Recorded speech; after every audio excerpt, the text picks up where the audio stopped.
पहुंच चुके हैं। एनएसए अजीत डोभाल कैबिनेट सचिव भी इस वक्त वहां पर मौजूद हैं। बहुत महत्वपूर्ण मीटिंग ये इस वजह से है क्योंकि कई भारतीय इस वक्त वहां पर मौजूद हैं, फंसे हुए हैं और उनको यहां लेकर आना। ये बैठक शुरू हो चुकी है। रूस यूक्रेन विवाद पर प्रधानमंत्री आवास पर यह मीटिंग शुरू हुई है जिसमें विदेश मंत्री भी मौजूद हैं, एनएसए भी मौजूद हैं। हाई लेवल मीटिंग ये और मुझे लगता है थोड़ी देर बाद हो सकता है इसके नतीजे सामने आए।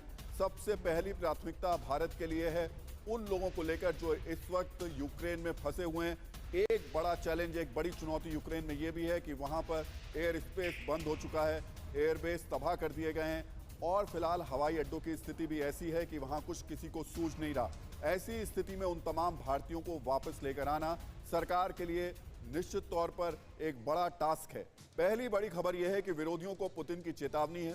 दूसरी बड़ी खबर, रूसी हमले से पूरे यूक्रेन में दहशत फैली हुई है। तीसरी बड़ी खबर यह है कि यूक्रेन का ऐलान, आखिरी दम तक लड़ेंगे।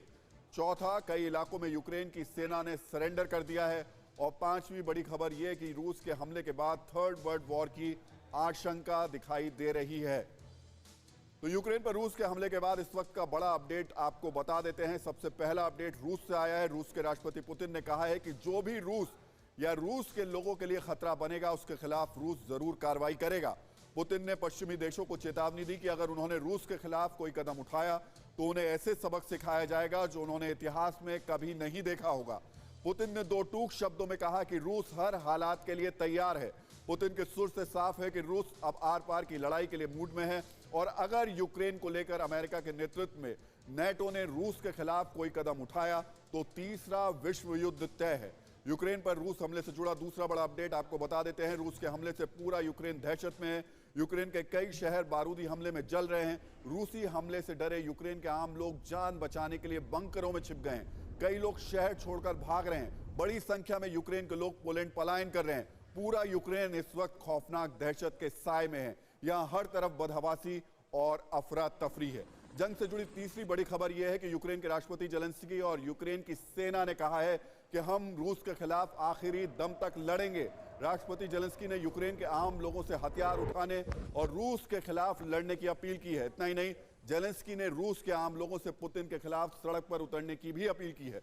वहीं यूक्रेन के सेना प्रमुख ने भी कहा कि आर्मी पीछे नहीं हटेगी और रूस के खिलाफ आखिरी दम तक लड़ेंगे। इस बीच यूक्रेन ने रूस से सभी डिप्लोमेटिक रिश्ते तोड़ दिए हैं। यूक्रेन ने कहा कि अब रूस से कोई बातचीत नहीं होगी।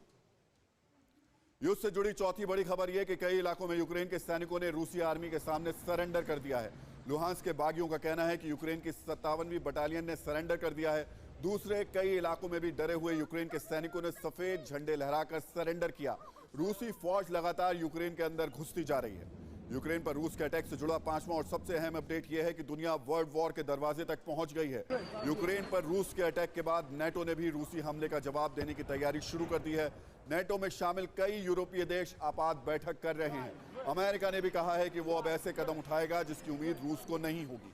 यानी अब ये विवाद सिर्फ दो देशों का झगड़ा नहीं रहा, ये विवाद अब वर्ल्ड वॉर के संकट तक पहुंच गया है। रूस के राष्ट्रपति पुतिन कह रहे हैं कि रूस परमाणु बम के इस्तेमाल से भी नहीं रुकेगा।